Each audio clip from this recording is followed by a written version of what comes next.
আসসালামু আলাইকুম। সকলকে স্বাগতম সাদ এগ্রো মিডিয়া ইউটিউব চ্যানেলে। ভাইয়েরা আমার, আপনারা জানেন আমার এই চ্যানেলে বেড়ার ভিডিওই আমি আপনাদের সামনে দিয়ে থাকি। ভাইয়েরা আমার, যারা 2 থেকে 3টি ভেড়া পালন করেন বা করার ইচ্ছা করেন, তারা ভাতের মার, সবজির খোসা ইত্যাদি দিয়ে পুষ্টি যোগান দিতে পারেন। আর যদি খোলা মাঠে ছেড়ে পালন করেন, তাহলে প্রায় 0 কষ্টে সারা বছর ভেড়া পালন করা সম্ভব।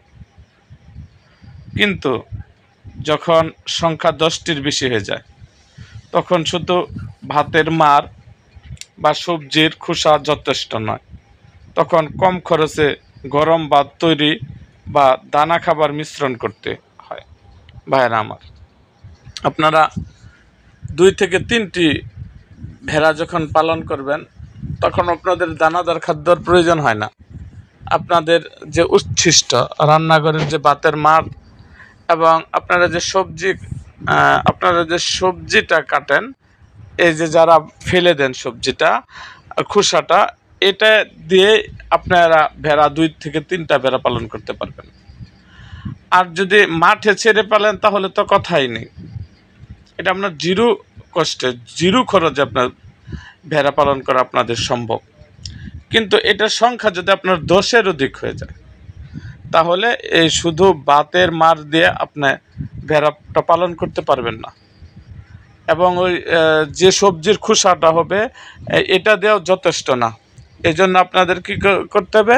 অবশ্যই এই ভেড়াকে দানাদার খাদ্য খাওয়াতে হবে। আর আপনারা যখন ভেড়া পালন করবেন, তখন অবশ্যই আপনি ভেড়ার স্বাস্থ্যের দিকে খেয়াল রাখবেন। আপনার শুধু ভেড়া পাললেন, কোনো লাভ পেলেন না, এটা তো সম্ভব না। এই জন্য ভাই, যারা বলেন যে ভেড়ার কোনো খরচ নাই, ভেড়া পাললেই লাভ, আসলে এটা না। এক দুইটা ভেড়া আপনারা যদি পালেন, তাহলে এটা খরচের কোনো হয় না। কিন্তু 10-এর অধিক যখন যাবেন, তখন আপনাদের বিভিন্ন রোগ ব্যাধি এবং আপনার দানাদার খাদ্যের প্রয়োজন হবে। ভেড়ার তেমন একটা রোগ নাই বললেই চলে।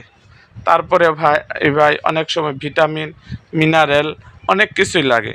এই জন্য ভাই, আপনারা ভেড়া পালন যারা করতে চাইতেছেন বা করবেন, নিয়ত করছেন, তারা অবশ্যই আপনারা আগেভাগে অন্যজনের প্ররোচনা ভেড়া না পালন করে আপনাদের নিজস্ব বুদ্ধিতে পালন শুরু করুন।